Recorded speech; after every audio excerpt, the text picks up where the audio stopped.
So again, character, credit, cash flow, capacity, and collateral.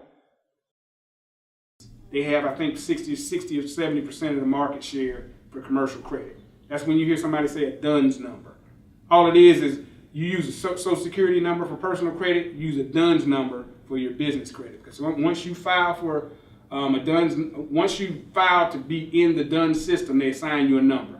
Same difference as if you had a social security number. That's your social security number for your business. So you can actually go open up those trade accounts. Once you open those trade accounts, you turn back around then and make payments on time, and then you can use that to establish business credit. So now, when the bank pulls it, they're going to say, do you have they're going to use your personal credit, and then they're going to use that DUNS number. So guess what? You ain't had nothing but a $50 a month bill at Office Max or Staples or something like that. So now, but it's still positive credit. And they're going to use that as part of your determination of risk. Okay, so lending institutions have two types of credit, two types of lines of credit, personal and business. Now, credit cards, you have secured and unsecured. A secured credit card, remember, all of this business credit is about risk. If you're a bad risk, you're going to get high interest rate, and you're going to have to put up your firstborn, secondborn. So, she did that again. But credit cards are kind of like that too. You can go to a bank. Somebody tell me what a secured credit card. Everyone but the lady in pink on the second row. Secured credit card. Go ahead. I know because I work with them. Okay, go ahead. Secured credit card is whenever you take your own money and use that as funds on the card. When you put your money onto the card to use. When you use your money. Are you sure that's a secured credit card? A secured card when you. Or was that a low? Was that a what now? Do you see the difference, Marshall? I'm asking. Mm-hmm. Was that a what now? He's asking, is it a prepaid card or a secured credit card? Those are two different things. You can do secured and prepaid are different. Mm-hmm. So let's go back to it again. It tell you activate the card. And all of them is different. Well, the thing is this is the one that I've learned that's builds your credit the quickest. On the secured, just say you got a $200 secured card. You give the bank $200. They put it in an account. You use it just like a regular credit card. You don't reload it. You don't do any of that. You spend $200, you pay it off. What they're trying to do is see whether you will pay the money off. Right. But if you don't pay it off, it's collateral. It's collateral. Right. They take the $200 against it's all it is a credit building mechanism. That's all a secured credit card and is. And then after a year with a lot of them, they'll get it back to you. But it's the only difference is that from day one, if there's a balance, they accrue interest. Right. And the interest is a lot higher. And after a year, a lot of them will give that money back. All of them will give it back to you. Exactly. What they'll do is if you pay it, if you use it and pay it off every month, usually 12 months, within 12 months, they will give you that $200 back, and they will give you a unsecured credit card. Right, but you can't be late, and you can't be late. You won't. And come in there credit ready. Now, what loans basically need a business plan? What loans need a business plan? I would say long term. Long term, all of them need a business plan. Actually, there's really not a loan that doesn't need a business plan. A business plan shows direction, shows you sat down and thought about it, and it shows the lender whether or not you actually have a viable product or a good management team or a good financials, and that's where your accountant comes in. The importance of an accountant, because while I use QuickBooks, I still have a CPA that does it, and I'm like I said, I don't need to pay her that much because QuickBooks does it all. But anyways, because I've had situations where I had to apply, and sometimes it's the potential to get credit. They make you apply for credit.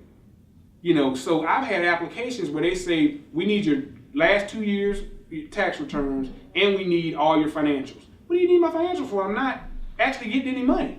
All I'm doing is signing up for an account. Well, you may have to get some, and this is just, you know, preliminary. So that's why it's important to have a professional doing your business taxes and doing your business financials. Because if you don't, they're not going to take a green bag full of receipts or your word for it. And they definitely not going to, I can bring in my bank statements. They don't want that. They don't want your bank statements. You're supposed to be a business person, not a hobby, as you would say.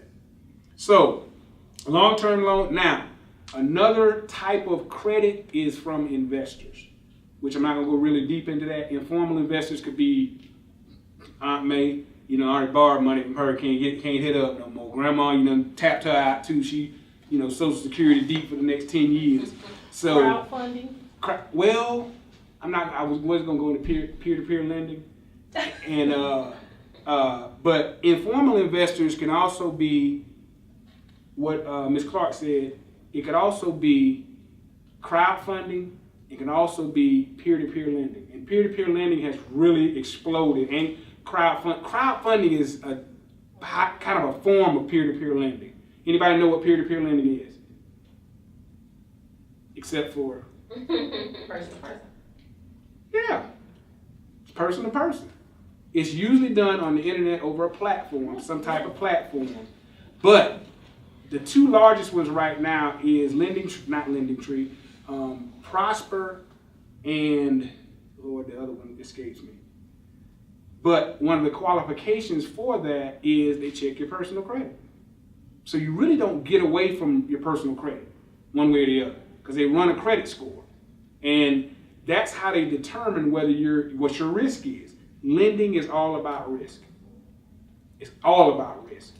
So, you know, that is another form, but you still got to have your 5 C's in order, even to do peer-to-peer lending, you know. So, the last thing that I want to go into is obstacles to business credit. 2 of the most common reasons businesses don't get credit is because of their personal history, personal credit history, and the length of time they've been in business. Everybody wants a track record. You might have the best idea since running water and sliced bread, but don't nobody else know that, and they hadn't made any money yet.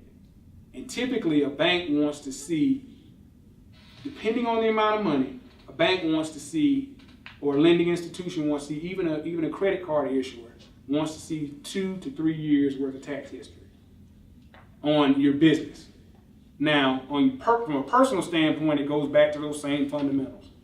But if you'll work on the 5 C's over time, your business can borrow as much money as it wants to. Actually, being honest, if you got the 5 C's together and you don't, you know, your debt to income ratio is proper in that, they'll come to you to actually borrow, asking you, hey, Ms. Clark, do you need $1 million? They will actually come to you and ask because they know you're going to get it back to them. They know they're going to make money off of you. So the thing about it is business credit is out there. Banks are here to actually lend you money, but they're not going to just lend it to anyone, and you have to jump through the hoops that they need you to jump through, and you have to pay attention to those 5 C's and make sure they stay in order on a personal level and a business level. And I appreciate you sitting still. I appreciate you listening, answering questions. It's been an honor to speak to you. Thank you.